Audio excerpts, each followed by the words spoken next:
언니들과 함께 책 그리고 영화를 이야기하는 언니들의 북신의 살롱 조감독입니다. 영화하는 민입니다. 안녕하세요, 셜록입니다.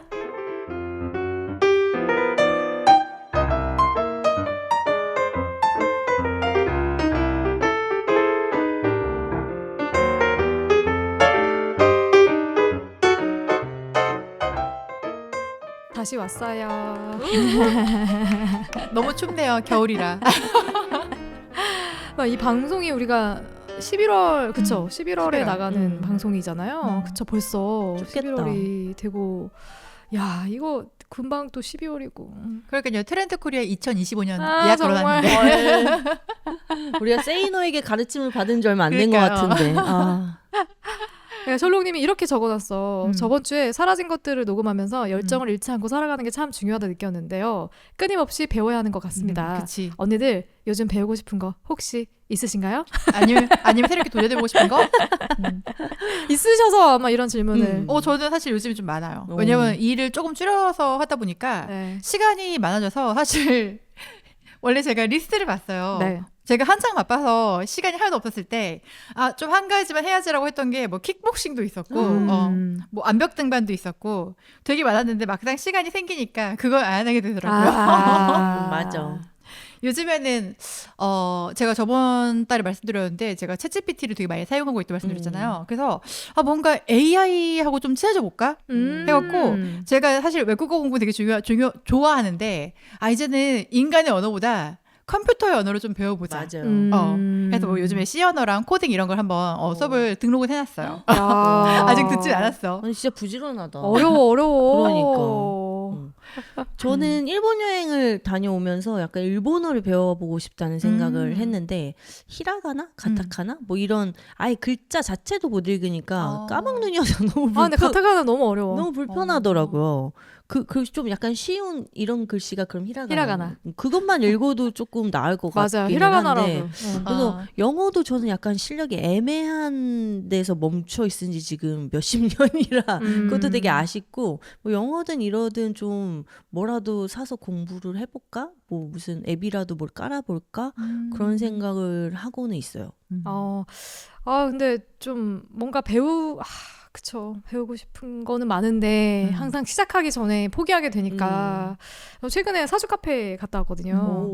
사주 카페 갔는데 제가 이제 신점을 한 2번 정도 보고 이번에 3번째 사주 카페 가는 건데 너무 신기한 거예요. 사주 카페인데 너무 잘 맞추는 거야. 사주 카페인데 사주로 저의 과거, 현재, 미래를 점쳐주더라고요. 그거를 딱 듣는 순간 사주 명리학 공부를 좀 해볼까? 오, 좋다. 진짜 너무 재밌고 저도 해석하고 풀이하는 거 되게 좋아하니까 그리고 사람들의 삶을 이렇게 관찰하고 또 미래에 당신 무슨 일이 생길 것이야 라고 얘기해주는 것도 너무 흥미로울 것 같고 이게 결국엔 사주 다 똑같잖아요. 사주 이렇게 나온 거 결국 해석을 어떻게 하느냐의 차이인데 그걸 공부해가지고 내가 나의 식대로 해석하면서 이렇게 좀 사주풀이 해주는 거 너무 재밌을 것 같다는 생각이 들어서 미래에 제가 나이가 좀 들고도 계속 할 수 있는 일이 될 수도 있지 않을까? 딱 맞네요. 물어보고 듣는 거 좋아하니까. 그래서 사주 공부를 해볼까? 요즘에 진짜 명리학 공부를 해볼까? 이 생각했다니까요. 저 좋다, 요즘에는 좋다. 그런 관심 좀 갖게 저부터 됐어요. 봐주세요. 아니 근데 셜록님이 좀 공부 네, 저는 하고 사실 있잖아. 공부를 하고 있었고 선생님하고 근데 사실 이제 안 좋은 건 하나 있어요. 사실 이제 제가 그 두 분은 사실 그때 한번 봐드렸잖아요. 제가 이제 스님하고 뭐 뭐 약간 귀인 그리고 약간 합충 이런 걸 같이 공부하고 있는데 너무 재밌는 거예요. 왜냐하면 내 인생을 내가 사실 통계학이나 마찬가지잖아요. 그렇게 풀어보니까 내가 이래서 이랬구나. 이 해에 이 기운이 들어오니까 내가 이래서 이게 안 좋았던 거구나. 약간 이런 게 사실 재밌긴 한데 내가 알고 있는 사람들을 상대로 사실 공부를 하잖아요. 그러니까 이 사람의 생년월일을 내가 알고 이거 풀어보니까 제가 그래서 이런 성향이 있었구나. 근데 그게 또 매요. MBTI처럼 한편으로는 그게 생겨요. 생긴다. 그리고 그걸로 또 판단을 해버려. 얘는 이거니까 이걸 좋아하겠네라는 거 생겨버리더라고. 그치. 또 그런 편견 생겨버리면은 근데 너무 뭐 닫아버리는 친구들 거. 말고 뭐 남을 봐줄 거면은 재밌죠. 나중에 돈도 좀 벌고. 네, 제가 내년 5월부터 좀 풀려서 48 이후에는 되게 잘 산다고 하니까 언니들 저한테 잘하세요. 언니. 열심히 벌어보겠습니다.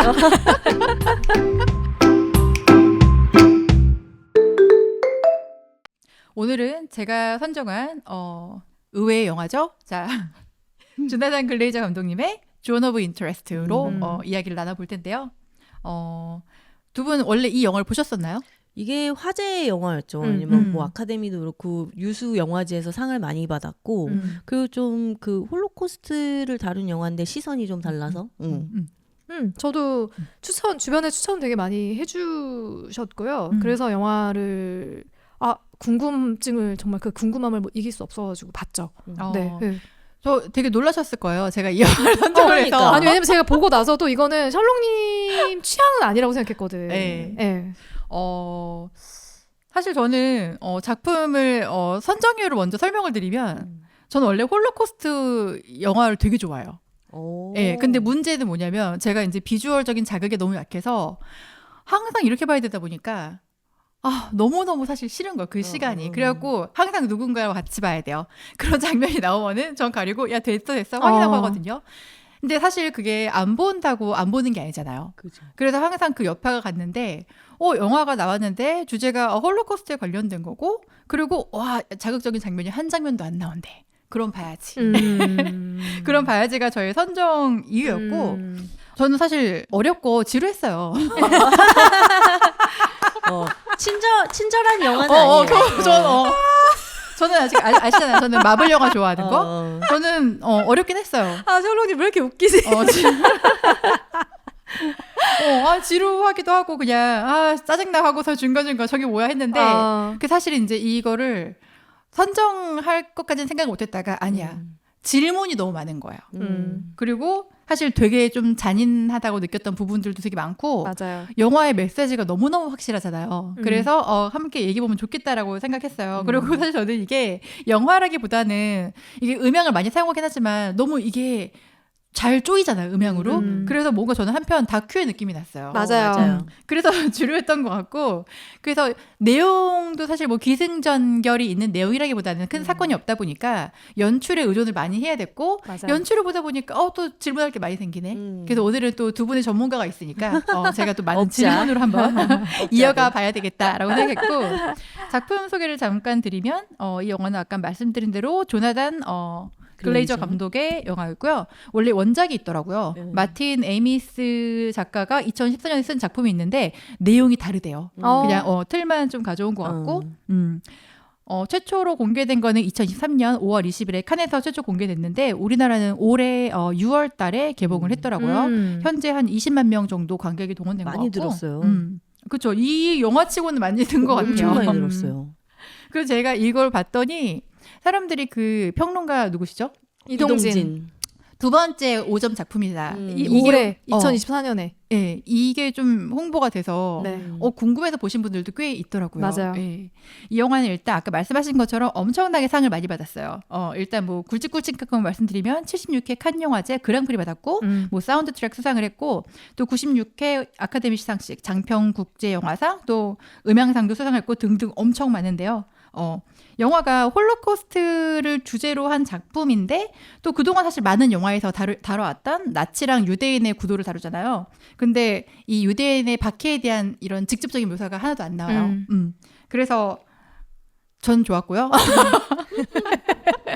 엄청 좋았고 이게 연출력이 정말 훌륭해서 영화의 주제인 이런 악의 평범성 약간 이런 걸 더 소름 끼치게 보여준 것 같아요. 그것 때문에 좀 전 세계 영화인들하고 관객들한테 호평을 받은 게 아닌가라는 생각이 듭니다. 영화 어떻게 보셨어요?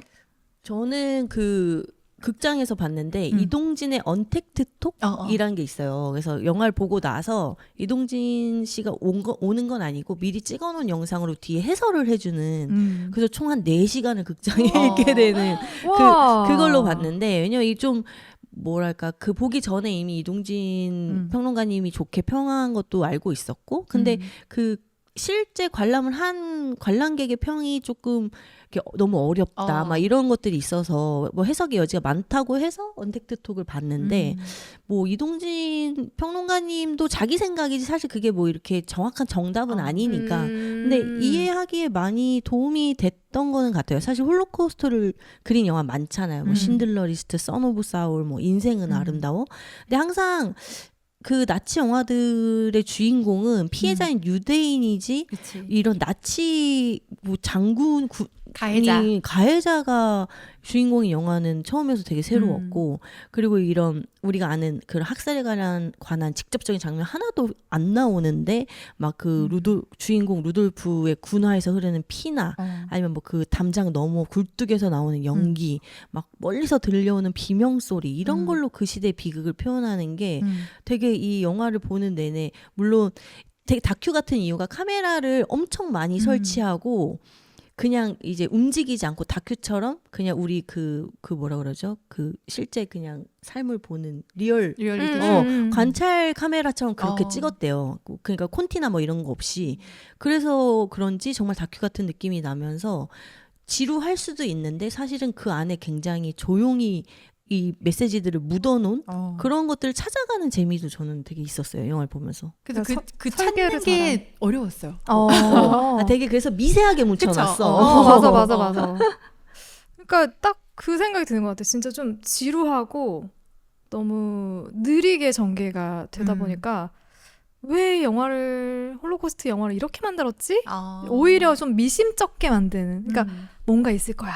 뭔가 있을 거야. 그래서 중간에 갑자기 열화상 카메라 장면도 나오고. 그러니까 뭔가를 계속 우리가 찾게 만드는 오히려 그런 효과를 좀 불러일으키지 않았을까라는 생각도 들고요. 또 한편으로는 영화가 이렇게 좀 느리게 전개가 되다 보니까 사실 그런 가해자들의 일상은 그냥 저렇게 평범했구나.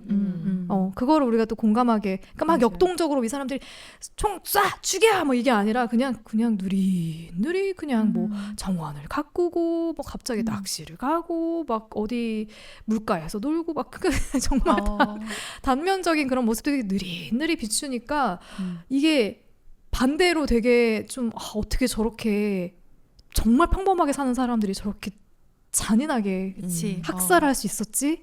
라는 생각을 들게 하는 거예요. 그래서 영화가 다 끝나고 나면은 정말 멍해져요. 멍해져. 그거를 노리지 않았을까? 그걸 노렸구나. 그 생각도 들고. 저는 사실 처음에 아무런 정보 없이 영화를 봤을 때 영화가 사실 막 대비성이 되게 많다고 그러잖아요. 뭐 색채도 그렇고 음향도 그렇고. 근데 사실 음향을 제가 너무 포커스를 안 맞췄어요. 그래서 왜 어떤 부분에서 잔인하다라는 건지 음향이 나 그거 아예 처음에 이해 못했던 거야. 왜냐면 사실 그 비명소리 비명으로 들리지 않았고 총성도 사실 난 들리지 않았고 그래서 제가 사실 두 번째 들었을 때 그걸 좀 약간 집중해서 들었거든요. 그래서 저처럼 그냥 보면은 이거는 이해 못할 수도 있다. 그럴 수 있어요. 라는 생각이 들어요. 맞아요. 사운드를 정말 잘 들으시면서 보셔야 돼요. 맞아요. 네, 영화를. 또 이제 저희 언니들 중에서 영화를 못 보신 분들도 계실 거니까 줄거리를 간략하게 설명을 해드릴게요. 일단 이 영화는 되게 기괴한 음악하고 시작이 돼요. 그 2분 동안 영상이 안 나오고 초반 2분 동안 그냥 검은 화면으로 쫙 시작이 되는데 그거에 이어서 되게 밝은 한 대낮에 인근 강가에 놀러가 이 주인공 루돌프 헤스 가족의 단란한 모습이 등장을 합니다. 집안의 가장이자 아우슈비츠 소장인 루돌프 헤스는 아내 헤트비히죠. 헤트비히와 5명의 자녀와 수용소 담장 바로 옆에 살고 있어요. 그러니까 집이 여기 있으면 진짜 바로 옆이에요. 담장을 하나만 딱 건너면 되는데 2층으로 된 집에는 아름다운 정원도 있고 온실도 있고 수영장도 있고 또 수많은 종류의 꽃과 채소를 직접 키우는 게 또 이 와이프 헤트비의 자랑거리예요. 바로 옆에는 아까 말씀드린 것처럼 아우슈비츠에는 맨날 총성 소리가 들리고요. 비명 소리 또 검은 연기가 뿜어져 나오는데 이들 가족은 신경조차 쓰지 않고 평온한 일상을 그냥 살아갑니다. 자, 그러던 어느 날 이 루돌프가 정근을 가야 되는 상황이 오는데 부인 헤트비가 이걸 망설여요. 이 집을 떠날 수 없다. 여기 내가 갖고 온 정원들 얼마나 내가 애정을 쏟아부었는데 그리고 이 평화를 깰 수 없다. 이런 얘기를 해요. 근데 이건 내가 어렸을 때부터 꿈꿔왔던 순간이다. 라고 말을 하는데 과연 이들은 사람인 걸까 악마인 걸까요? 정말 진짜. 그래서 사실 이게 등장인물도 굉장히 적고 내용이 사실 뭐 스토리가 전개가 딱히 있진 않아요. 주요 사건이 있는 게 아니어서 오늘은 사실 영화의 메시지나 연출 위주로 좀 얘기를 나눠봤으면 좋겠습니다. 네네네. 자, 함께 나눌 얘기가 얘기를 나눠보기 전에 미니님 인물 소개를 좀 해주실래요? 제가 두 명 다 네. 주인공이 거의 루돌프 헤스 그 음. 주인공 남자 주인공과 음. 그 와이프 헤트비 이 두가 이 가정의 가장이라고 해야 되나 가장과 그 와이프 얘기로 주로 이어지는데요. 루돌프는 독일 나치의 장교이자 이제 막 건설이 끝난 아우슈비츠 수용소의 책임자입니다. 이 맨 땅에서부터 이 수용소를 건설하고 또 수용소 담장 바로 너머에 자신이 살 사택까지 아내 헤트비랑 같이 되게 아름답게 지어놓았죠. 저는 루돌프를 보면서 예전에 읽었던 그 아까도 말씀하셨던 한나 아렌트의 책 예루살렘의 아이만 속에 그녀가 제시했던 개념 악의 평범성에 대해서 떠올렸는데요. 루돌프는 히틀러가 나치 수뇌부가 원하는 효율적인 살상 방법을 엄청 고민하고 막 모색해요. 그 모습을 우리에게 보여주는데 이거는 우리가 흔히 직장에서 상사가 원하는 일을 더 잘하기 위해 고민하는 우리의 모습과 그다지 다르지가 않은 거예요. 그래서 사택 단장 너머의 수용소에서 학살을 저지르고 집으로 돌아와서 자신은 아이들과 식사를 하고 수영장에서 뭐 가든 파티도 열고 막 이래도 되나 싶을 정도로 되게 평범한 일상을 살아가요. 근데 다만 집에 돌아와서 씻는 군화에는 유대인들의 피가 묻어 있을 뿐이죠. 그래서 이 루돌프에 대해서는 사실 뭐 공감을 하거나 그 캐릭터에 대해서 뭐 더 막 이입을 하고 그러기는 좀 힘든 그렇게 일부러 감독이 설계를 한 것 같아요. 그리고 이 루돌프가 지금의 자리에 오르기까지 바닥부터 고향에서부터 함께 시작해서 함께 고생한 아내 헤트비는 전쟁이 시작되기 전엔 고향에서 자신들이 얼마나 하찮은 존재였는지 그거 약간 자격지심이랄까 그런 게 좀 있어요. 그래서 그 고향에 살 때는 부유했던 유대인들 밑에서 자기가 일하던 사실은 한여는 좀 그렇고 뭐 밑에서 일하던 그런 위치였는데 지금은 자기가 수용소 바로 담장 너머 사택에서 살면서 유대인들을 부리면서 살고 있거든요. 그 집안일을 도와주고 그 온갖 뭐 정원을 가꾸는 힘든 일을 하는 건 사실 유대인 수용자들이니까 그런 지금의 현실이 이 사람에게는 행복이고 평화인 거야. 그 절대 그 시절로 자기가 유대인 밑에 있던 시절로 돌아가기 싫어하는 이 현재의 전쟁 중인 이 상황이 그 담장 너머에서 막 학살이 일어나고 비명소리가 막 밤새 끊이지 않아도 이 상황이 되게 만족스러운 그런 여자예요. 심지어 그녀의 어머니도 새로 지은 사택에 초대돼서 머무르지만 사실 밤새 들리는 비명소리랑 막 총성소리 때문에 견디지 못하고 고향으로 돌아가거든요. 근데 헤트비는 남편이 다른 곳으로 정근을 가게 된 상황에도 아까 얘기했다시피 난 이 행복을 깰 수 없어. 내가 피와 땀으로 일군 이 사택에 되게 막 집착을 하면서 남편을 결국 따라가지도 않아요. 그냥 기러기로 보내버려요. 그리고 아이들과 아우슈비츠에 남는데 헤트비는 되게 억척스러운 엄마 느낌이랄까? 뭐 그 평범성으로 보자면. 근데 사실 그 시대상으로 보자면 뭐 천하의 나쁜 X죠. 뭐. 이 둘이 주로 메인으로 이 영화에서는 우리가 그들의 행동, 그들의 어떤 일상을 보게 되는 그런 영화입니다. 이 둘이 정말 실존 인물이더라고요. 맞아요. 네, 맞아요. 그래서 루돌프 헤스를 검색해봤더니 41년에 43년까지 강제 수용소 소장을 하다가 이 영화에 등장한 이 수용소에서 한 100만 명 이상의 사람들이 죽어나갔대요. 네. 일단 공식적으로만 이러니까 비공식은 훨씬 더 많겠죠. 그리고 실제로 종전 후에 47년에 교수형을 당했더라고요. 자기의 사무실이 보이는 그 위치에서 똑같은. 그래서 정말 공교롭게도 아우슈비츠의 마지막 죽음을 맞이했다. 저는 일단 영화를 보면서 사실 연출에 대해서 궁금한 게 되게 많았어요. 왜냐면 이해 못한 게 굉장히 많고 저게 왜 나왔지 약간 그런 것도 굉장히 많았거든요. 그리고 사실 저는 이 캐릭터들도 등장인물들도 사실 우리가 볼 때 너무 감정이 없는 AI들 같잖아요. 그래서 저 되게 뭔가 연출 소품 같더라고요. 저렇게 설정이 돼서 움직이고 있는 정말 로봇들처럼. 근데 이것도 사실 그 캐릭터와 이야기를 잘 살리기 위한 연출력이라고 생각이 드는데 마블 좋아하는 저는 너무너무 사실 좀 어려운 연출이었거든요. 언니들이 혹시 지금 언급한 거 말고 되게 인상적인 연출 방식이 좀 있었을까요? 근데 저도 셜록님이랑 비슷하게 처음엔 봤어요. 그러니까 왜 이렇게까지 거리를 두고 촬영을 했지? 왜냐면 이입이 안 되니까. 그치. 감정 이입이 안 되니까. 그리고 뭔가 내가 이입할 만한 대상이 없어.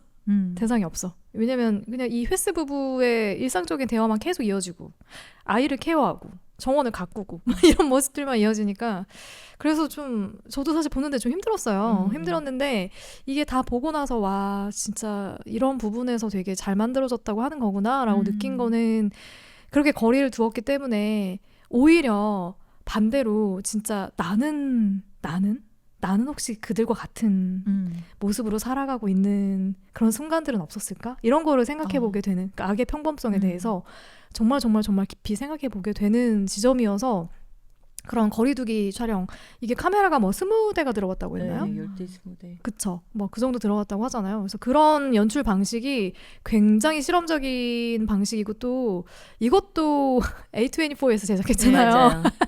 그러니까 이게 대중들에게 어필되는 코드는 아닌 거죠. 솔직히 대중들이 좋아할 코드는 아니지만 감독이 원하는 그런 연출 의도를 명확하게 전달할 수 있는 되게 좋은 장치라고 설득이 됐겠죠. 그래서 그거를 어그리했을 것이고, 그러니까 그게 되게 그것 때문에 사람들의 기억에 되게 많이 남았다는 생각이 들고, 그리고 저는 되게 흥미롭게 지켜봤던 건 그 열화상 감지 카메라로 촬영한 부분. 왜냐면 이게 무슨 의미가 있는 거지? 맞아요. 저도 그 생각을 진짜 많이 하면서 봤거든요. 왜냐면 데뷔되잖아요. 이게 이 장교 부부가 나올 때는 그냥 보통의 카메라로 촬영이 됐는데 이 소녀가 이게 유대인 소녀가 나오는 장면들 그 보니까 빵 같은 거 먹을 것들 보급품들을 몰래 그 수용소 내부에 숨겨놓고 유대인들이 먹을 수 있도록 챙겨줬던 장면인데 그거는 왜 열화상 카메라로 찍은 거야? 약간 그런 맞아요. 궁금증 때문에 저도 이거 일부러 찾아봤어요. 그래서 근데 해석들이 이제 되게 여러 해석들이 있는데 이동진 평론가는 또 그렇게 해석을 했더라고요.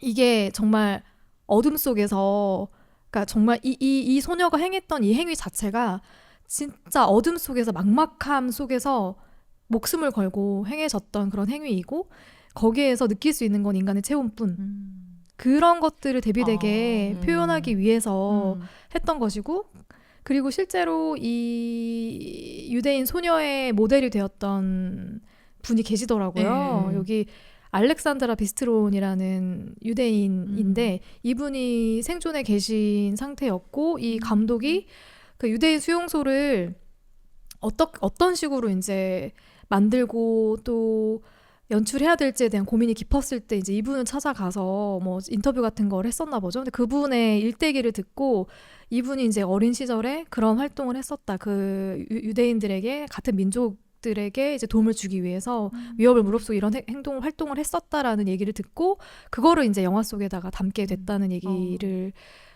감독이 했대요. 그래서 그 장면을 연출을 한 건데 정작 어두워야 될 상황에서 이 장교 부부들이 행했던 상황들이 사실 굉장히 어두운 행위인 거잖아요. 그런 행위들은 쨍하게 보여주고 정말 따뜻하고 밝게 비춰줘야 되는 그 유대인 소녀의 모습은 반대로 완전히 어둠 속에서 암흑 속에서 숨죽이면서 지켜보게 되는 그런 장면으로 대비되게 연출했다라는 게 그게 굉장히 좀 놀라운 연출 방식이었던 생각이 들었어요.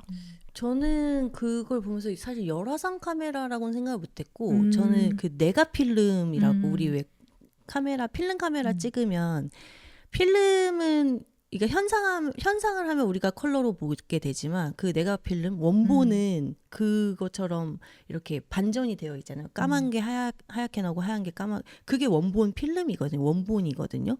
그래서 저는 약간 그 네가 필름이라는 이미지로 봤었고 이게 약간 이 영화는 철저하게 독일인 루돌프 가족의 시선으로 진행이 되는데 유일하게 그 열화상 카메라 장면만 유대인의 스토리예요. 맞아요. 그래서 유대인 노역자들이 일하는 공간에서 이제 루돌프 집에서 일하는 유대인 소녀가 그들을 위해서 뭐 과일이나 먹을 것을 숨겨놓는데 이게 사실은 이 영화에서는 정상적으로 보여줄 수 없는 장면이죠. 왜냐하면 이 영화는 철저히 독일인의 시선으로 흘러가고 있는데 그게 갑자기 끼어드는 것 자체가 사실 이 영화에서는 좀 뜬금없는 장면이기도 해요. 네. 근데 이 감독이 그 장면을 그렇게 네가 필름처럼 원본 필름의 이미지처럼 보여주고 오히려 루돌프 가족의 그 이미지는 이제 한번 현상의 단계를 거친 그러니까 감독이 보여주고자 하는 그들의 영화적인 이미지로 이제 컬러로 보여준 다는 거 자체가 이 둘을 되게 대비적으로 맞아요. 정확히 다름을 표현하고 싶었던 것 같고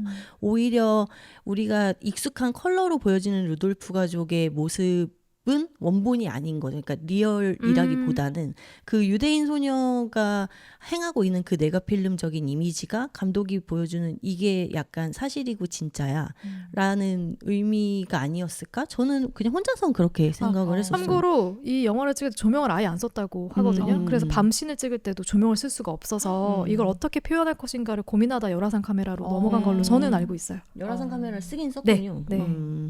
저는 이 데뷔를 참 잘 쓴 것 같아요. 왜냐면 그 꽃이 되게 많이 나오잖아요. 사실 정원도 아름답고 저 사실 여기 포스터가 굉장히 좋았거든요. 근데 보니까 북미에서 개봉된 영화 포스터하고 우리나라 포스터하고 좀 많이 다르더라고요. 근데 약간 좀 애니메이션체로 된 것도 있고 맞아요. 그리고 그냥 꽃 사진 하나만 나와 있는 것도 있고 맞아요. 저는 이 색감도 너무 이쁘고 너무 일단 포스터 보면 너무 아름답고 평화로운데 그 옆이 또 이제 아우슈비츠다 맞아. 라고 우리가 연상할 수 있는 약간 그런 대비도 좋았고 그렇지. 그리고 음향 자체도 이 루돌프 가족의 모습을 보여줄 땐 굉장히 평화롭고 뭔가 그 음향을 꺼놓은 것처럼 그냥 너무너무 고요한데 그 와중에 들려오는 뭔가 총성과 뭔가 약간 이런 비명소리 약간 이런 게 그냥 우리한테 상상력을 참 자극하게 해준 요소들은 너무너무 좋았다고 생각을 해요. 그리고 몰랐는데 그 엔딩 크레딧이 올라갈 때 배경음악을 음악이 나오는 게 아니라 봤더니 뭐 베를린 지하철 함부르크 소음들. 축구장 막 모으고 그리고 2022년 파리 폭동 그런 소리를 다 모아서 이걸 네, 사운드 올려보려고 디자인을. 하더라고요. 네. 약간 너무 좀 소름 돋았어요. 맞아요. 그리고 약간 이제 얘기하셨듯이 등장인물들이 감정 없는 약간 AI 같은 건 독일 사람들이어서 그런 거 같기도 하고. 아니야. 근데 이 가해자인 루돌프 가족 그리고 이제 이 비극을 지켜보고 방관하기만 했던 그 시대의 독일인들을 사실 감정적으로 표현을 했다면 이 영화에서 그 캐릭터들을 이 영화가 이렇게 호평받지 못했지 않을까. 왜냐하면 가해자를 주인공으로 할 때 그 지켜야 하는 선이 있잖아요. 그치. 그 피해자들을 이제 위해서라도.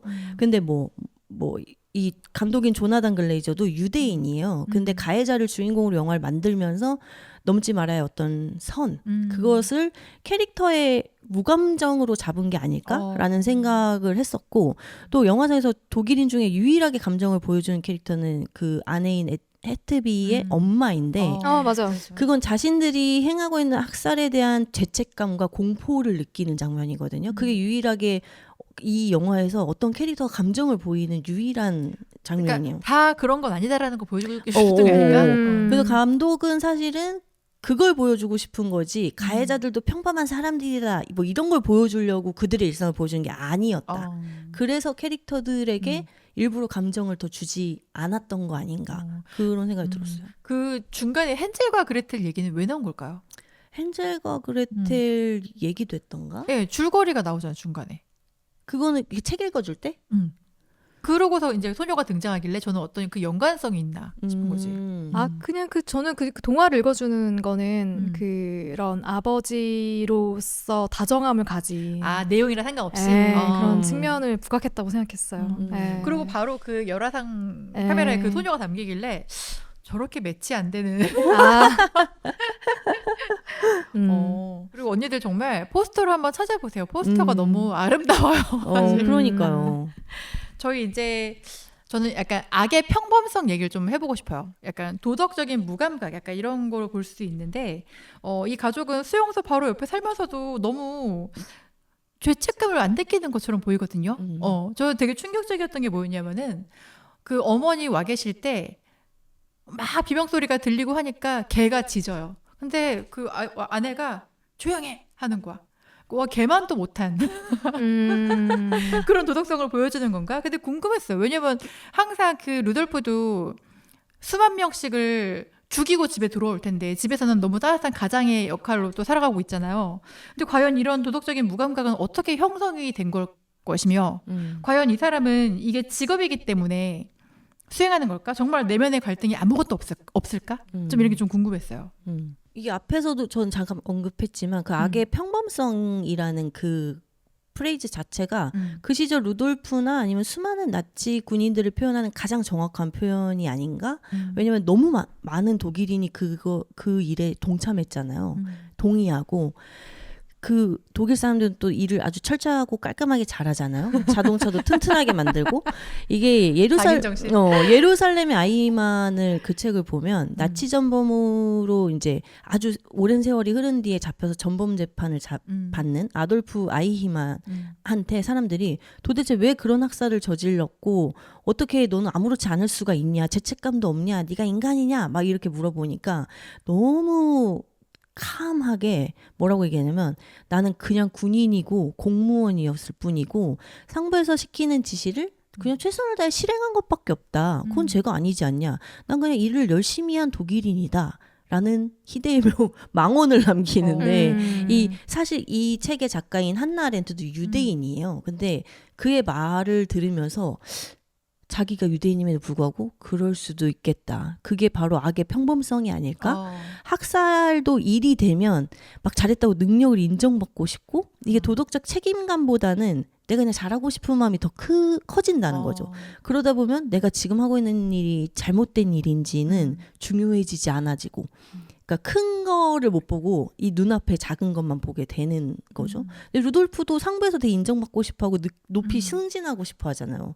그러니까 좀 이렇게 말하면 피해자들한테는 좀 미안하지만 루돌프도 일개 직장인인 거예요. 그래서 이제 물론 사람이 어떻게 죄책감이나 뭐 갈등을 안 느낄 수 있겠냐마는 이 영화에서의 감독은 철저하게 루돌프나 헤트비 아니면 그의 가족들이 내면적으로 그런 갈등을 느끼는 장면은 저는 일부러 배제했다고 봤어요. 그래서 실제로 그들이 그걸 설령 느꼈어도 피해자들이 그거를 알고 싶어 하지도 않고 그렇다고 그들의 죄가 적어지는 것도 아니고 뭔가 감독은 가해자들의 그 갈등이나 죄책감을 보여주면서 그들에게 뭐 어떤 일말의 동정이 가는 것 자체를 배제한 것 같은 느낌? 그래서 되게 뭐랄까 전 그게 이 영화의 연출의 핵심이고 되게 잘한 지점이 아니었나 그런 생각이 들었어요. 갈등이 아예 없지는 않았겠죠. 분명히 있었겠죠. 왜냐면 그게 강도가 점점 심해지면서 이게 좀 내성이 생긴다고 하잖아요. 그러니까 처음에는 사람들 이렇게 죽여도 되나라고 생각했겠지만 죽이니까 포상을 진급을 좋은 저택에서 하인들을 고용하며 생활할 수 있는 그런 것들을 경험을 했을 때는 점점 더 그리고 그 집단에서 모두가 다 똑같은 생각을 하고 있고 똑같은 말을 하고 있어. 그럼 저도 거기에 동화가 될 수 있는 거잖아요. 우리 지금 사회에서도 아마 다 비슷할 거예요. 우리가 너무 익숙한 것에는 되게 쉽게 판단하고 평가 내리지만 그 반대 지점에서 피해를 입는 사람들의 그런 입장까지 생각하나요? 생각하지 않죠. 생각하지 않아도 되니까. 그것과 마찬가지라고 저는 생각을 해서 뭐 처음에는 그런 내적 갈등을 했을 수도 있고 아마 또 많은 유대인들을 죽여나가면서 오는 어떤 갈등이 있었을 수도 있지만 그것보다는 미희님이 얘기한 것처럼 이들이 행한 어떤 행위 그런 것에 포커스를 맞추어서 영화를 가지고 가는 게 되게 중요했다라고 저도 이해를 했고요.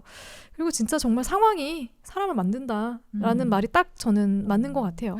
저는 사실 이제 이 캐릭터를 보면서 루돌프란 캐릭터를 보면서 제가 일말의 인간미를 찾아보고 싶어 되게 노력을 많이 했던 것 같아요. 그래서 설마 어떻게 사람인데 인간인데 하루에 수만 명 인간이 인간을 죽이고 그걸 아무렇지 않게 그냥 일상생활 할 수 있겠냐. 그래서 저는 이 너무 훌륭한 가장의 모습으로 나오잖아요. 그래요. 그래서 나는 이게 뭔가 본인의 어떤 이런 죄책감과 이런 거를 완벽한 가장으로 모습으로 약간 이렇게 하려고 하는 건가? 그리고 거기 보면 나중에 정근을 가서 본인이 좀 일을 잘했어. 그래서 본인의 이름을 딴 작전이 나오는 거야. 근데 정말 그 와중에 또 가정적이야.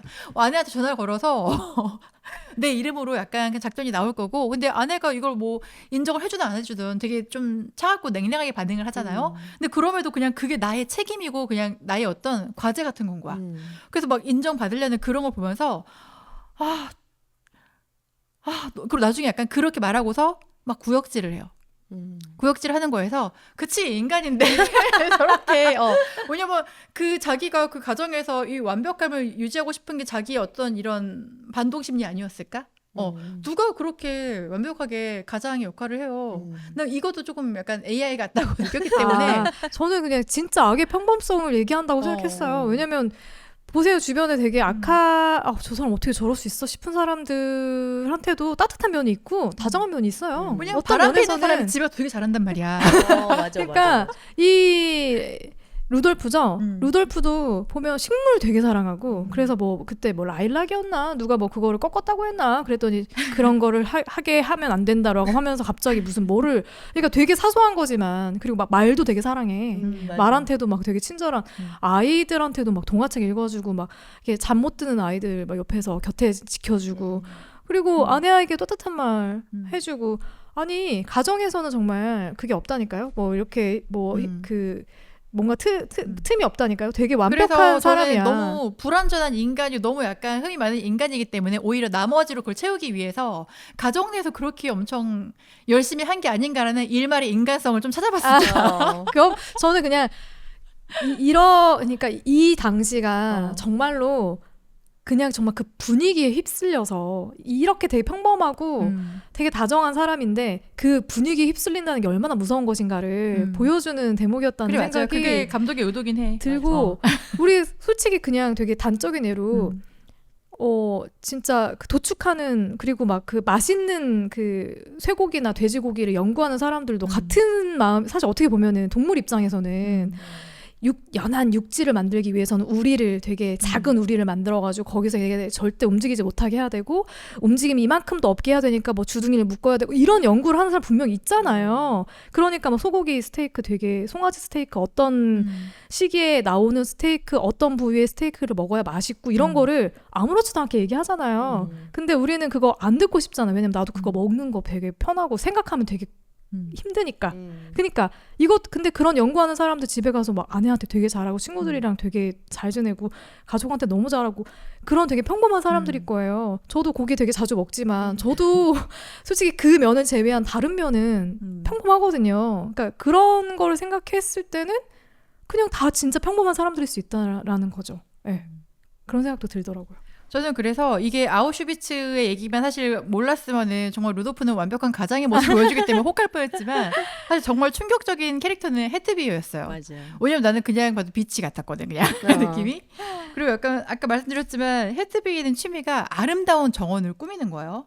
그 누가 보면 되게 아름답고 가정적인 하우스와이프의 모습이겠지만 사실 이게 수용소 옆이기 때문에 더 약간 이 잔인해 보이고 더 이런 참혹함에 더 무관심해 보이고 더 잔인한 사람인 것 같다라는 사실 생각이 들었어요. 근데 그녀가 이런 행동을 하는 건 정말 무지 때문일까 아니면 현실을 회피하려는 심리 때문일까 이런 생각 좀 하게 됐고 정원을 엄청 이쁘게 가꾸잖아요. 왜 그 심리는 뭘까요? 이 어떤 상징성이 좀 있을까요? 저는 해트비는 그 되게 개인주의적인 서양 엄마인 것 같아요. 그래서 이 담 너머에서 일어나고 있는 전쟁이나 뭐 학살 뭐 이런 것보다는 내 가정을 잘 꾸리는 거 그리고 전쟁 전에 허름하고 초라했던 내 삶으로 다시 돌아가지 않는 게 그녀의 초목표인 거죠. 그래서 그 초목표를 위해서는 다른 사람들이 겪는 특히 히틀러가 사라져야 할 인종이라고 얘기한 그 유대인의 고통은 일말의 고민의 대상도 아닌 거예요. 그래서 이거는 사실 저는 무지나 회피라기보다는 지극한 이기주의와 그 개인주의적 성향의 인물이지 않을까? 그치. 그렇기 때문에 이럴 수 있지 않을까? 그리고 또 남편이 수용소 소장이나 되는데도 남편이 정근을 가게 됐을 때 정근은 너 혼자 가. 나랑 아이들은 내가 손수 지은 이 나의 소중한 보금자리에 그대로 있을 거야. 그러다가 에비나이 너도 저 수용소 들어가라고 에비나이. 이러면 어떡해. 근데 겁이 없어. 그리고 본인이 목표하는 바가 아주 뚜렷해. 그것을 유지하기 위해 되게 강인한 엄마? 근데 또 한편으로는 너무 개인주의고 너무 이기적인.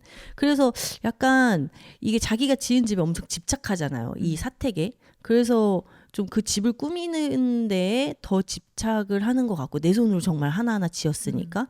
그리고 이제 제 바람으로는 해트비도 사실은 이 담장놈의 현실을 좀 외면하고 도피하기 위해 아름다운 것에 집착하는 게 아닐까? 그 정원을 가꾼다는 거는. 근데 영화에서는 그런 감정을 느끼는 걸 전혀 보여주진 않아요. 그래서 사실은 추측만 할 수 있는 거고 그녀도 인간이라면 그랬으면 좋겠다라는 생각을 하게 됐던 것 같아요. 근데 저는 이제 이 둘은 이미 이제 그 장교 부부로 자기들이 어떤 일을 하고 있는지 알고도 그 지역으로 바로 수용소 옆으로 이사해서 그 대저택을 막 가꾸면서 살아갈 정도의 멘탈이라면은 솔직히 다른 걸 볼 수 있을까? 그 정도의 멘탈을 보통의 사람이라면 사실 이 혜트비 엄마처럼 돼요. 도망가지. 맞아. 와서 보고 담장 너머에 수용소가 이렇게 있고 막 그 아우성이 들리고 총포 그리고 심지어 도입부에 어떤 장면 나오냐면은 유대인 그 수감자가 그걸 뭐라고 흙을 날라요. 흙을 날라서 이렇게 비료 주듯이 거기다가 막 이렇게 담잖아요. 식물 밑에다가 죽은 시체들을 모아가지고 준 걸 텐데 잘 자라라고. 그냥 이미 그 상황에서 양심이라는 게 아예 없어. 그냥 나의 가족. 그리고 내가 여기에 와가지고 예쁘게 꾸민 얘네들 이 두 부부가 했던 대화 중에 그게 있어요. 우리 뭐 10대에 되게 어렵게 살았고 막 약간 이런 대화 있거든요. 그러니까 우리가 얼마나 어렵게 이 자리까지 왔는데 내가 꾸려놓은 이 보금자리를 나는 떠나고 싶지 않고 나는 이거 유지하고 싶어. 이거 말고는 아무것도 생각하지 않는 거예요. 이게 안 되면 여기 있을 수가 없거든요. 그냥 이미 양심이 너무 그냥 굳어져 있는 상태라고 저는 이해를 했고 결국 그것도 상황이 만드는 거예요. 남편이 근데 너 혼자 가라고 할 때 찍소리도 안 해. 맞아. 꽉 잡혀 사는. 진짜 아무리 반박 한마디도 안 하고. 수용소에서 몇천 명을 죽여도 아내에겐 이길 수 없다. 저는 사실 그 처음에 이 와이프는 저기서 일하는 걸 모르네라고 사실 생각을 했었거든요. 너무 저렇게 막 정원만 가꾸고 하는데 중간에 보면 그런 게 나와요. 거기서 이제 일하는 메이드들은 다 이제 폴란드 사람들인데 되게 괴롭히잖아. 되게 못됐다는 생각을 했어요. 근데 이런 얘기를 해요. 그 한 명한테 메이드한테 너도 말 안 들으면 남편한테 말하면 소각장에 넣어버릴 거야. 그러니까 안다는 거야. 어떤 일이 일어나고 있는지. 근데 그러면서도 계속 정원을 가꾸고 그 정원은 더 아름다워지고 더 색감이 살아나고 그 대비가 되게 계속 나타나는 거예요. 그래서 저는 약간 이 정원에 대한 애착이 자기 악행에 대한 어떤 합리화라고 생각했어. 나는 이렇게 빛나. 나에는 약간 자기의 성공에 대한 약간 이런 과신 같은 거 우월성의 상징일 수도 있고 좀 이렇게 봤던 것 같아요. 그래서 저는 가장 잔인한 캐릭터였다. 어떻게 보면은. 아니 맞아. 그 장면 기억나세요? 그 유대인들이 잡혀가면은 소지품 다 뺐잖아요. 거기서 그 뺏은 맞아. 소지품들을 집으로 가져와. 그 이제 수감자가 가지고 와. 그러면 그거를 집 안으로 가지고 들어가가지고 보니까 그 장교 부부들 와이프들이 모여가지고 거기서 이제 직급별로 자기가 가져가고 싶은 거 먼저 빼가고 그다음 이런 식으로 나누는데 거기서 밍크 모피 코트를 예트비가 그거는 자기 거다 이거지. 모피 코트를 딱 빼가지고 이제 자기는 이거 갖는다 하고 거울 앞에 서가지고 근데 문도 잠가. 그러니까 이걸 또 보여주긴 싫은 거야. 사람들이 이 모습을 보진 않았으면 좋겠는 거지. 근데 문을 잠그고 거울 앞에서 이걸 이렇게 딱 입어보는데 주머니에서 립스틱이 나와요. 보셨어요? 립스틱을 생각해보세요. 여기 수감자의 립스틱이야. 보통 우리 그거 발라요? 안 바르죠. 안 바르죠. 버리죠. 발라요. 그러니까 이 사람은 아예 그런 생각이 없어. 이게 누구의 것이고 뭐 이런 자기가 어떤 행위를 하고 있는지 남편이 어떤 행위를 하고 있는지에 대한 아예 가책이 1도 없는 사람인 거예요. 그걸 막 발라. 그 행위만 봐도 그냥 그저 좋은 거, 내가 편안한 거, 나에게 도움이 되는 거, 유익한 거 이것만 생각하는 그런 인물로 봤어요. 저는 그래서 영화에서 그 장면이 가장 잔인했어요. 사실 우리가 잔인한 장면이 안 나오잖아요. 그럼에도 잔인한 장면을 느낄 수 있잖아, 우리는. 근데 저는 그게 굉장히 좀 충격적이었던 게 또 그 뒤에 이어서 부인들끼리 모여서 이제 막 누구네 집 얘기하는데 치약을 가져왔더니까 다이아몬드가 나왔대. 왜냐면 이제 유대인들이 거기다가 자기들 재산 다 갖고 이제 도망 다니고 할 때 치약을 설마 뺐겠냐라고 했는데 다 짜봤더니 다이아몬드가 거기다 숨긴 거야. 그랬더니 다음에는 치약을 더 많이 가져봐야겠어 이런 얘기를 아무렇지 않게 하는 거지. 그래서 너무 잔인하구나라는 생각을 했는데 아니 아이들도 가지고 노는 게 금리빨이야. 시체들에서 나온 금리빨이에요. 그러니까 애들도 아무 생각 없이 그걸 가지고 노는 거예요. 그러니까 그런 장면들이 와 진짜 이거는 그냥 정말 총 쏘고 뭐 포탄 쏘고 사람 죽이는 장면이 안 나와서 그렇지 정말 잔인합니다. 맞아. 미니님 얘기 가장 잔인했던 장면 어떤 장면이었던 것 같아요? 저는 아직 우리가 얘기하지 않은 결말 쪽에 나온 그 잠깐 이게 이제 미래로 갔다 오거든요. 네. 잠깐 그 플래시백이라고 하긴 좀 그렇고 잠깐 미래 장면이 나오는데 저는 사실 그 장면이 가장 인상 깊었던 게 제가 유럽 여행 갔을 때 미넨 근처에 있는 다하우 수용소에 갔었어요. 일부러 그 수용소에 가보고 싶어서 미넨을 갔었는데 눈이 펑펑 내리는 2월이었는데 그 넓은 수용소에 하얀 눈이 쌓인 전경이 너무 아름다워서 솔직히 좀 놀래고 슬프기도 했었어요. 그리고 거기에 아직 그 가스실, 소각실 이런 거 다 그냥 남아 있거든요. 그 침대, 그들이 잤던 침대 이런 거.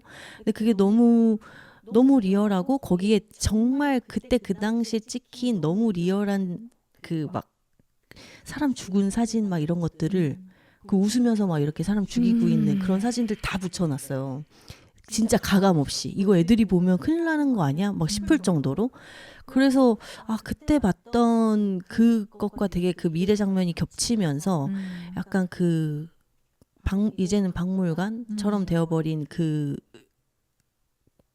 수용소 안에 있는 그 수많은 신발, 그리고 뭐 그 줄무늬 그 수영복, 막 이런 것들이 실제로 봤을 때도 너무 마음이 아팠고, 그 이 영화에서도 다시 그게 나왔을 때 또 너무 막 가슴이 막 두근두근할 정도로 좀 슬펐던 그런 느낌이 들었어요. 전 그 장면도 사실 되게 충격이었던 게 그게 이제 다 공무원들끼리 모여서 얘들이 이제 시체를 처리해야 되니까 소각 시설에 대한 얘기를 하잖아요. 그래서 방 2개가 있으면 한쪽에 불이 딱 가서 한번 다 태워버리면 여기 냉각이 돼갖고 또 왔다 갔다 하는 시스템인데 그거를 정말 너무 평화로운 분위기에서 진짜 그냥 행정가들이 대한 거야. 그냥 무슨 목욕탕 짓듯이 그렇게 얘기를 그러니까 해. 얼마나 더 많은 인원을 빨리 죽일 수 있을까에 대한 얘기를 진짜 우리 그런 대화처럼 하는 거예요. 어떻게 하면 우리 살롱 녹음을 좀 효율적으로 할 수 있을까? 오늘은 1시간만 할까? 1시간 안에 끝낼 수 있는 질문? 그래? 질문 한 2개만 빼볼까? 이런 가벼운 얘기하는 것처럼 하는 거예요. 정말 아무렇지도 않게. 그리고 한편으로 가장 큰 잔혹함이 뭘까 생각해봤더니 그런 식으로 누군가의 가족을 또 잃었을 거잖아요. 근데 정말 그 누군가 잃었을 가족들이 후손들이 이걸 봤을 때 어떻게 받아들일까라는 게 사실 나는 좀 가장 가슴 아팠던 것 같아. 맞아. 감독이 제일 걱정했던 지점도 그거라고 하더라고요. 이게 유가족들이 보고서 여튼 그게 왜곡되면 또 안 되는 거잖아. 그러니까. 감정에 뭔가 여튼 피해자들이 봤을 때 불편한 지점이 없어야 되는 거잖아요. 거기에 대한 고민을 진짜 많이 했다고 하더라고요. 왜냐면 오히려 이렇게 평화롭게 보여주니까 더 화가 나는 부분이 있거든요. 맞아. 관련이 없는 내가 봐도. 그게 참 잔혹한 부분이었던 것 같아요. 아까 미니님이 잠깐 언급해 주셨지만 결말에 대한 얘기로 한번 넘어가 볼게요. 저는 사실 영화 결말도 너무 독특했어요. 제가 생각했던 결말이 사실 있었는데 그렇게 안 될 건 알았어요. 왜냐하면 저는 한 번쯤은 누군가의 감정이 폭발하겠다라는 생각을 했었는데 결국 그 폭발은 일어나지 않았거든요. 맞아요. 그래서 사실 예상했던 결말이긴 하지만 그럼에도 너무너무 독특했다. 결말이 어떻게 되죠, 주행님? 영화가 그러니까 이제 이 루돌프가 원래 있던 그 아우슈비츠 수용소 쪽에서 발령을 받잖아요. 다른 지역으로 발령을 받아서 그게 일종의 이제 승진을 한 거죠. 승진을 해서 다른 지역으로 이제 이사를 혼자 가게 되고 기러기가 되죠. 거기서 약간 어떻게 보면 중앙본부 같은 개념인 것 같아. 거기에서 더 많은 사람들을 죽일 수 있는 더 큰 학살을 기획을 하게 되는 업무를 맡게 된 거죠. 심지어 그 작전명이 횟스 작전이라는 이름까지 붙여지면서 근데 그거를 너무 기뻐하면서 아내한테 전화로 내가 이러이러한 작전을 기획을 했는데 횟스 작전의 이름이 붙여졌어. 당신 이름도 횟스잖아? 약간 이렇게 얘기하면서 공범이야. 그래서 내가 야 저런 얘기를 저렇게 아무렇지도 않게 오히려 막 되게 뭐 칭찬받고 싶어 하는 마음 칭찬 받아야 될 일처럼 얘기하는 것도 그것도 되게 불편했지만 여튼 그렇게 전화를 끊고 나서 계단을 내려가는데 느낌이 좀 이상하다 싶은 그런 액션으로 어디 카메라를 쫙 바라봐요. 그래서 나는 뭐야? 진짜 누가 막 달려가서 죽이나? 그랬어. 근데 그건 아니었고 거기서 갑자기 여기 이제 아우슈비츠 수용소를 박물관으로 만들었잖아요. 박물관 그 컷으로 연결이 되는 거예요. 현재. 갑자기 타임슬립으로. 근데 그 장면이 또 그냥 차라리 박물관만 보여주는 거면은 박물관이 왜 나왔어? 그게 아니라 그치. 청소를 하시는 분들이 막 거기를 막 쓸고 있는 거야. 앞에를. 그래서 저 장면 또 왜 넣은 거야? 라고 생각하고 있는데 그 다음에 갑자기 또 그 바라보고 있던 횟스 장교의 얼굴로 카메라가 또 바뀌더니 계단을 또 내려가요. 근데 가다가 갑자기 토하는 거야. 구토를 하는 거였어. 내가 아니 여기서 왜 또 토를 하는 거야? 구토하는 장면이 보여지고 다시 내려가고 박물관에 나오고 그리고 나서 영화가 갑자기 암전되면서 끝이 나는데 소리가 이게 지옥의 소린가? 지옥의 소린가? 지옥에서 사람들이 아우성치는 소리인가? 싶을 정도로 기괴한 소리가 끝까지 나와요. 엔딩 크레딧이 다 올라갈 때까지. 이거 보고 있잖아요. 너무 힘들어요. 맞아요. 힘들어. 들으면서 보면 이 결말에 대한 거는 진짜 얘기해봐야 된다. 맞아. 네. 그 칠판 긁는 소리처럼 그렇게 기괴한 듣기 싫은 막 소리들이 나오는데 저는 그 건물 계단을 내려가는 루돌프가 갑자기 헛구역질을 하고 되게 두려운 건가? 뭐 그런 표정으로 검은 어둠에 쌓인 복도를 한동안 쳐다봐요. 그리고 그때 이제 잠시 미래의 그 수용소가 박물관으로 변한 현재 장면들이 나오고 근데 저는 이게 약간 루돌프가 느낀 일종의 어떤 공포? 이 전쟁 상황과 자신이 지금 잘 나가고 있는 이 현재가 언제까지 지속될까? 지속되지 못하지 않을까라는 기시감? 그런 걸 느낀 게 아닌가라는 해석이 잠깐 들었었고 그리고 잠깐 미래 장면 갔다 온 다음에 루돌프가 다시 계단을 내려가는데 그 루돌프가 내려간 계단이 불이 완전히 꺼진 검은 어둠 속으로 들어가면서 영화가 끝나요. 맞아요. 계단을 내려가면서. 근데 우리는 이미 루돌프의 미래를 알고 있잖아요. 그치. 가족이 있는 아우슈비츠로 돌아가도 그의 끝은 이제 패배인 것을 우리는 알고 있으니까 감독은 그거를 사실 직접 돌아가서 뭐 이런 뭐 패전하고 이런 걸 보여줄 수도 있지만 그 어두운 계단 검은 그 블랙홀 같은 그런 이미지로 들어가는 루돌프의 뒷모습을 보여주면서 그 모든 걸 한 장면으로 표현한 게 아닌가? 그래서 연출은 진짜 좋다라는 생각을 했었어요. 저는 사실 결말이 되게 좋긴 했어. 저도 현재까지 보여줘서 좋았어요. 심판이 다가오고 있는 걸 알았던 것 같아요. 그냥 무덤으로 들어가는 느낌이었어. 맞아, 그리고 맞아. 자기가 아니까 구역질을 한 거야. 뭔가 자기 사실 희망적으로 보자면 그냥 너의 참여라고 보고 싶지만 지금까지 보여준 캐릭터로 그런 건 아니었던 것 같고 하지만 그런 청소를 한다라는 의미는 그냥 뭔가 참여해라라는 사실 생각으로 봤어요. 저도 그 루돌프의 모습은 좀 그렇게 비슷하게 본 것 같아요. 사실 너를 평가하는 우리의 눈이 카메라 렌즈고 너는 그걸 되게 두려워했어라는 얘기를 카메라를 통해서 해주고 있는 것 같다는 생각을 했어요. 저도. 그러니까 우리는 너를 그렇게 기억해. 그러니까 딱 쳐다볼 때도 약간 뭔가 뭐지 하고 쳐다보잖아요. 그러니까 너의 그런 상황을 우리는 역사는 그렇게 기억을 하고 그렇게 심판을 할 거야라는 거를 전달해 주는 것 같았고 그러니까 구토하는 장면도 되게 뜬금없긴 했는데 사실은 본인이 자각하지 못했지만 본인이 소화해낼 수 없는 것들을 계속 해왔던 거잖아. 맞아. 그런 일들을 계속 해왔던 거잖아. 근데 너는 자각하지 못했지만 그렇게 심하게 토할 정도로 너의 행위들이 역겨웠어. 라는 걸 얘기해주는 것 같은 느낌이었고 박물관의 모습도 저는 그게 되게 가슴이 좀 아팠는데 그 막 쌓여있는 신발 그리고 이제 흔적들 그 수용소의 흔적들이 보이는데 거기서 청소를 하고 있잖아요. 근데 결국에는 그냥 박물관인 거야. 그러니까 우리는 그걸 과연 매일매일 기억하고 있을까? 그냥 남아있는 하나의 박물관이고 그냥 일상을 다 살아가는 거지. 청소하고 막 먼지 털고 하면서 그냥 이 박물관 오픈 준비를 하는 거죠. 그러니까 우리는 결국에는 잊고 있고 혹시 일상을 살아가면서 또 멀리하고 있었던 건 아닌가? 하지만 이 자리에 이 흔적들이 있어. 기억해야 돼. 라는 얘기를 해주는 것 같은 느낌을 맞아. 받았어요. 기억하는 게 참 중요한 것 같아요. 맞아요. 누군가는 또 기억하고 또 남아서 이런 얘기를 전달해주고 마지막으로 되게 씁쓸하네요. 힘든 영화였어요. 그치만 뭔가 보고 나니까 사실 좀 뿌듯한 건 있어요. 또 함께 또 기억할 수 있어서 되게 좋았고 맞아요. 마지막으로 한 줄 평을 함께 나누면서 끝을 내보겠습니다.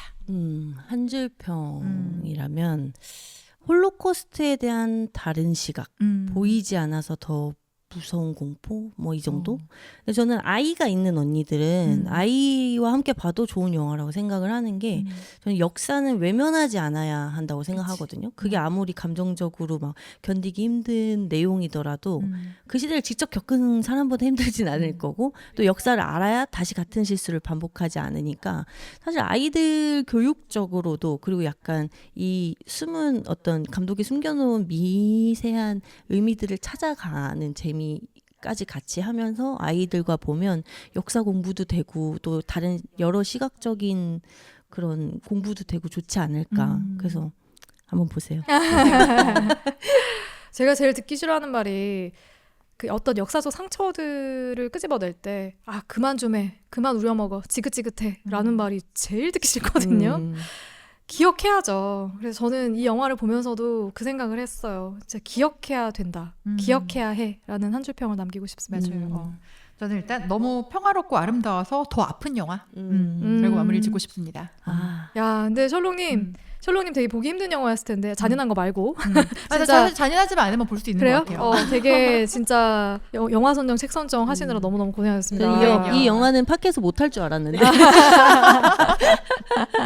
아니면 이게 영화가 할 얘기가 진짜 많아요. 맞아요. 할 얘기가 맞아요. 많은 영화고 곱씹어 보면 볼수록 야, 이렇게 잔인한 영화가 있을 수 있었나? 싶을 정도로 너무너무 잔인한 장면들이 많아요. 근데 맞아요. 그 잔인한 이유는 진짜 피가 나오고 뭐 총이 쏘아지고 그런 장면이 나와서가 아니라 진짜 우리도 그럴 수 있어서 우리도 그렇게 살고 있을 수 있어서 그래서 되게 잔인하다고 느껴지는 것 같아요. 저는. 저도 이거 보고서 나도 약간 이게 정말 악한 행동인데 너무 평범하게 내가 지나가고 있는 게 있지 않나 좀 생각을 하게 이게 되더라고요. 되게 중요한 메시지라고 생각하거든요. 저는 이 영화의 메시지가 결국엔 홀로코스트 안에서 얼마나 잔인한 뭐 일들이 행해졌는가도 있지만 거기에서 더 나아가서 지금 당신들은? 이라는 질문을 맞아. 하고 있다고 봐요. 진짜 단적인 예로 아직 여전히 전쟁 되게 많이 일어나고 있잖아요. 진짜 여기 뭐 우크라이나 전쟁도 아직 끝나지 않았고 되게 많은 곳에 지금 이제 이스라엘 전쟁도 막 일어날 지경이고 막 그런 상황인데 우리도 분명히 잊고 있고 그냥 생각하고 싶지 않아서 닫아버리는 것들이 분명히 있을 거란 생각이 들거든요. 그런 걸 되게 깨우치게 해줬던 영화예요. 진짜 좋았어요. 맞아요. 그래서. 저희 셜록님이 선정한 책과 영화로 2주 동안 열심히 또 이야기 나눴는데 미니님 준비됐나요? 저는 아직 준비는 완벽히는 안 됐는데 그냥 이렇게 큰 바운더리로는 한강 작가님이 또 큰 상을 수상하셨으니까 그녀의 책을 한번 해보면 어떨까. 근데 문제가 있어요. 할 건 빨리 말씀해 주셔야지. 지금 도서관에도 책이 없고요. 주문에도 한 달 이상 걸리거든요. 맞아요. 저도 지금 사실 저는 채식주의자랑 소년이 온다밖에 못 읽어봤는데 그래서 작별하지 않는다랑 흰을 주문한 지 열흘이 지났는데 아직도 못 받고 있고 지금 계속 찍어내고 있대요. 그래서 맞아요. 지금 주문해서 받으면 따끈따끈한 새로 찍힌 책을 받을 수 있다고는 합니다. 제가 빨리 그 책 받으면 빨리 읽어보고 어떤 책으로 할지. 문학동네 힘내주세요. 그러니까요. 빨리 공장을 돌려. 전 어떤 책이든 다 좋습니다. 그러면 책에 맞춰서 영화도 매치를 하시겠네요? 네. 한번 그렇게 해볼게요. 네, 그러면 다음 달에는 저희가 한강 작가님 스페셜 녹음을 할 수 있는 날이 되기를 기대하면서 미니님의 선정 작품으로 찾아오도록 하고요. 이제 추워지잖아요. 진짜 11월이면은 한참 이제 막 추위가 시작될 시기인데 감기 걸리지 않게. 맞아요. 우리 다음 달에 12월 달이에요. 띠로리. 또 어떤 좀 위시 리스트를 또 작성을 해야 되나 지금 고민이 작년 거 그대로 써야지 뭐. 진짜 올해 진짜 이후로 놓은 게 없는데 지긋지긋하다 정말. 저희는 11월에 다시 찾아오도록 하겠습니다. 11월에 만나요. 안녕.